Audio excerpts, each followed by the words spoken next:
semuanya, sebelumnya kenalin nama aku Iputu Betran Octaviandra Putra, biasa dipanggil Betran dari TPKH 22, dari Teknik Lingkungan Angkatan 2022. Sebelumnya aku dari juara silver medalist PKM-PM Timnas 37 tahun 2024 kemarin. Oke, PKM apa? PKM itu adalah program kreativitas mahasiswa di mana nih ada salah satu kegiatan dari Kemendikbudristek untuk mengembangkan nih talent-talent ataupun nilai-nilai ilmiah dari setiap mahasiswa di seluruh Indonesia.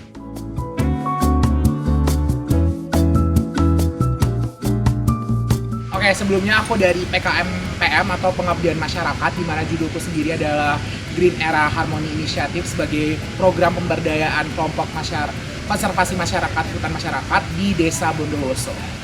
Seperti itu.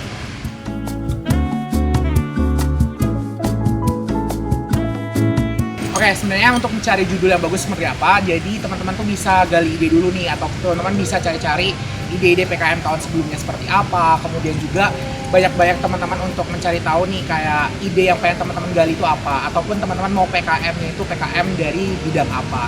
Jadi lebih teman-teman gampang untuk mencari judul yang sesuai. Kemudian teman-teman juga bisa brainstorming ataupun bareng sama teman-teman PKM yang udah duluan, ataupun teman-teman bisa nyari dosen buat teman-teman tanya-tanya nih seputar PKM ataupun dosen-dosen punya judul seperti apa.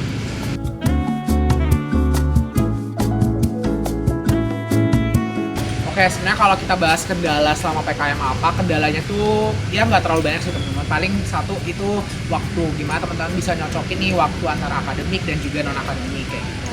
Kemudian juga menyatukan ego dari semua tim-tim kelompok, kayak dimana kan itu dari berbagai departemen ataupun sama departemen pun pasti punya pemikiran yang beda-beda, jadi emang itu challenging-nya. Terus kemudian dimana kita menjaga kerjasama kelompok itu tetap terjaga selama kurang lebih 1 tahun lah kita kerja. Jadi emang perlu nih kendala-kendala yang kayak misalnya mungkin ribut antar kelompok atau apa, itu mungkin hal biasa, tapi itu bisa dilaluin lah teman-teman, karena itu melatih skill juga teman-teman untuk bisa kerjasama dalam tim.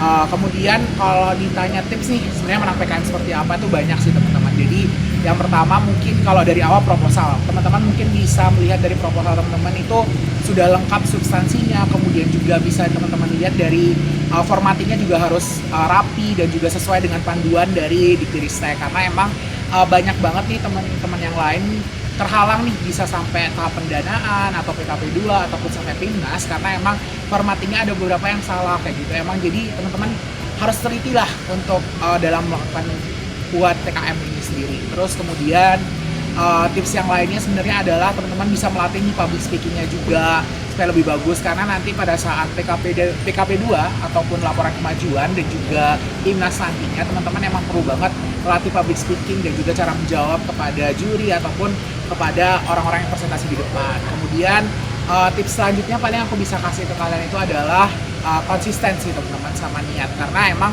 dalam pekerjaan PKM itu butuh waktu dan juga butuh tenaga dan juga mental, karena emang kerjaan cukup lama, jadi teman-teman emang harus siap nih kerjasama dalam waktu cukup lama, tapi emang benefit yang didapat itu emang cukup banyak banget yang nanti bakal dibahas selanjutnya.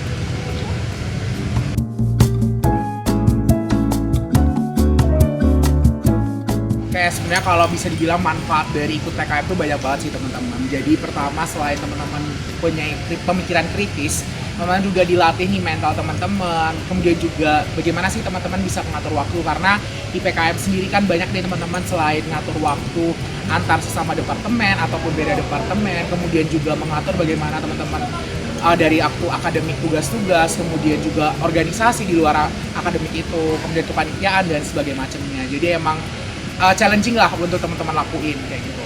Dan kemudian yang ketiga sebenarnya banyak sih teman-teman, kayak selain dari benefit pertukaran SKS atau konversi mata kuliah, bisa dibilang juga itu salah satu benefit yang cukup gede. Kebetulan aku dapat sekitar 12 SKS, jadi membantu banget nih untuk teman-teman yang mau free kuliah lah untuk selama 1 semester atau kayak gimana. Kemudian selain itu juga ada benefit dari Dikbudristek, dari ITS sebagai reward, ada hadiah-hadiah kecil juga yang bisa dikasih dari ITS seperti itu. Kemudian selain dari hal-hal tersebut yang udah aku bilang, sebenarnya banyak banget nih. Kayak misalnya dari relasi nih, aku bisa bilang relasi teman-teman bisa banget dapat yang keren-keren lah. Dari ITS tuh orang-orang yang pinter-pinter, ternyata cara public speakingnya juga bagus, itu benar-benar teman-teman dilatih seperti itu. Kemudian teman-teman juga bisa kenal-kenalan sama dosen-dosen yang emang udah punya proyekan besar di ITS juga, itu sangat berpotensi gitu teman-teman kalau teman-teman ikut sebagai PKM. Oke, dari aku mungkin itu sih bisa sharing-sharing sama teman-teman semua di TPKH ataupun di luar nantinya bisa nonton video ini. Tapi harapanku pasti tentunya teman-teman yang bisa nonton video ini dapat ilmu yang bisa aku bagikan sedikit teman-teman. Karena emang dalam PKM ini perlu banyak hal yang dilakuin dan juga banyak hal yang perlu kalian pelajarin. Jadi semangat buat teman-teman yang emang mau mengikuti PKM untuk tahun-tahun selanjutnya. Semoga teman-teman bisa ngelakuin ini dengan baik dan bisa ngelanjutinnya sampai di tahap timnas ataupun menang juara kayak aku dulu. Oke, semangat teman-teman.